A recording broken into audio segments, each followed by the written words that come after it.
We grow up believing a comforting story, that Earth is ancient, wild, and mostly untouched, that mountains were shaped patiently by wind and rain, that canyons were carved slowly by rivers over millions of peaceful years, and that humanity arrived late to a pristine world, slowly learning how to survive on it. But what if that story is backwards? What if Earth wasn't waiting for us at all? What if we arrived after everything important was already taken?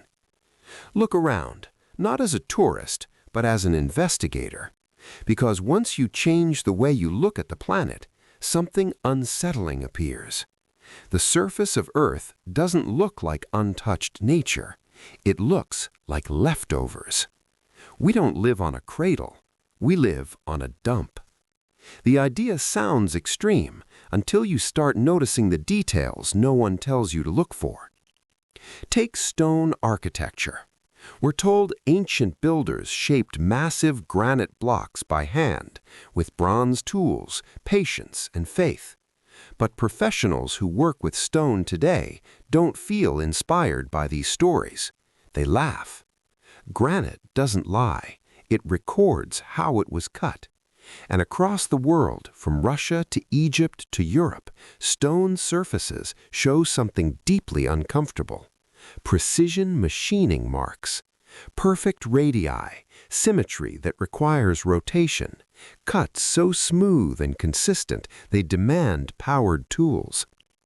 Consider monumental columns, single pieces of stone weighing hundreds of tons, not stacked, not assembled, turned. They aren't just tall stones, they are solids of rotation, objects that mathematically require a massive lathe. Ask any modern machinist to recreate even a small version of these shapes using only hand tools. They'll refuse. Not because it's difficult, because it's absurd. Yet we're told ancient workers somehow did better than modern industry, without electricity, without steel tooling, without motors. That's the first crack in the story. The second crack appears when we zoom out, not to monuments, but to landscapes. Across the world, we admire canyons, cliffs, plateaus, and deserts as masterpieces of nature. But nature doesn't love straight lines. Nature erodes chaotically. Nature smooths, curves, and collapses. What we see instead are sharp edges, terraces, vertical walls, stepped profiles.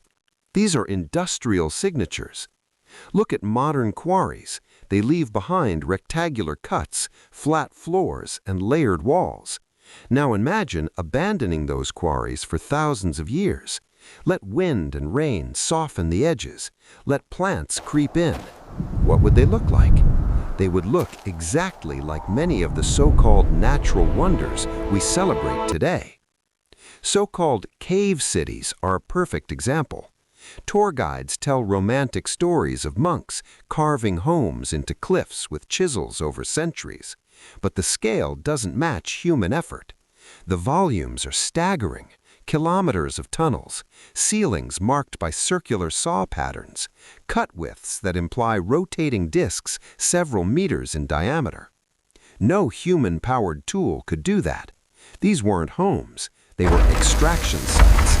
And once you accept that, a disturbing pattern emerges. Because if stone was removed here, where did it go? Civilization doesn't carve mountains for aesthetics, it extracts resources.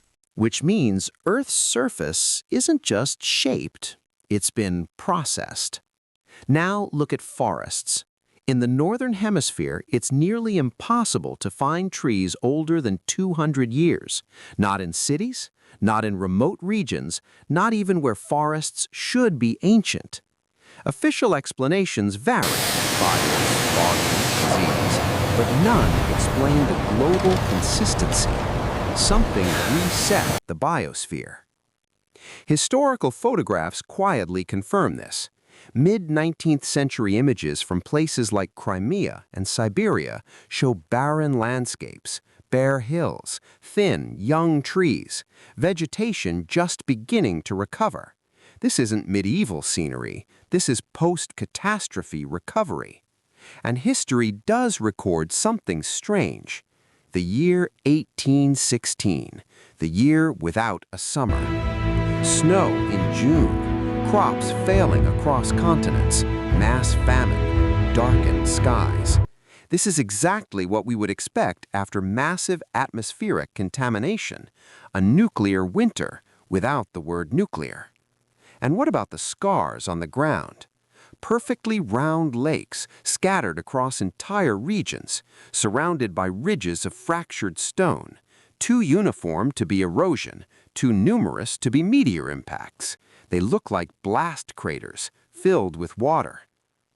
Then there's the most uncomfortable observation of all: deserts. We're told deserts are natural outcomes of climate, but deserts aren't just dry, they're stripped. No soil, no fertile layer, just exposed subsoil and bedrock.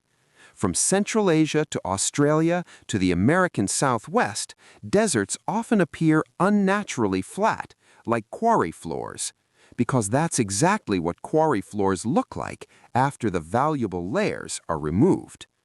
And scattered across these flat deserts are isolated rock towers. Monument Valley is famous As the industrial site fades, We're told the they're underlying remnants of geology is erosion. revealed. But in geology, these The are terraced- called witnesses, leftover columns that mark the original surface level. Everything between them is gone, scooped out, removed, processed. Now think like an engineer. Mining obeys conservation of mass. If billions of tons of material were removed, waste must exist somewhere. And it does. We just call it mountains. Look at the shape of spoil tips at modern mining sites. Conical, layered, often internally unstable, sometimes burning from chemical reactions. Now compare that to volcanoes.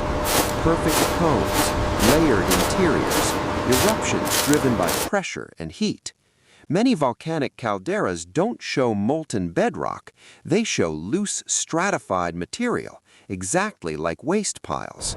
Mount Fuji, Vesuvius, countless others. Geology says chaos, but these forms show standardization. Even the famous chocolate hills of the Philippines, over 1,000 near-identical cones, look less like nature's whim and more like industrial dumping. Sand adds another layer to the mystery. Sand is mostly quartz, silicon dioxide. In mining, crushing rock into sand is common during ore enrichment. After valuable materials are extracted, quartz remains, useless, discarded. Why do massive sand deserts sit far from oceans? Why are they often adjacent to heavily carved regions? Because they're tailings, waste, dumped, spread, and left behind. Colored mountains, red, yellow, turquoise, aren't natural beauty. They're chemical signatures, layers of processed material soaked in reagents. Tourists walk through toxic history without realizing it. And then comes the most sobering comparison: Mars. A planet stripped, atmosphere gone, water vanished, surface covered in oxidized dust, a finished quarry. Its massive volcanoes dwarf Earth's, suggesting even larger-scale operations. Mars isn't mysterious, it's exhausted. And suddenly, Earth looks familiar, not a beginning, but a late stage. Which raises an uncomfortable question. What are we? We like to think we're the masters of Earth, but our cities are built on scraps. Our technology feeds on leftovers. We recycle ruins and call it progress. We didn't inherit paradise. We inherited a closed site. And now we're doing something eerily consistent with that role. We're building machines.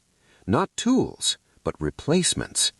Artificial intelligence, self-replicating systems, robots that don't need oxygen, food, or comfort. Perfect workers for a dead world. Biological life is fragile.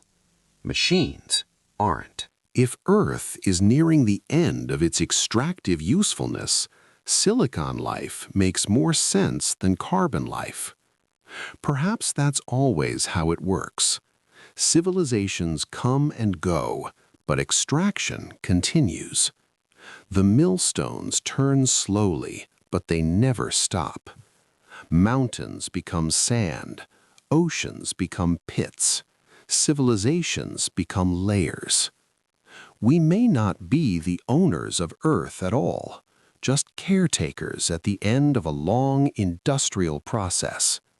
And if that's true, then the real question isn't who built the ruins, it's why the machine is still running, and whether we're smart enough to recognize our place inside it before we disappear into the next layer of dust. If this perspective unsettled you, good, because comfort has never led to truth.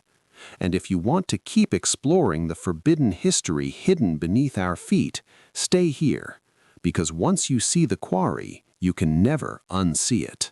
If Earth is really the remains of something far older and far more powerful, then the question isn't what built these ruins, it's why we were never meant to remember them.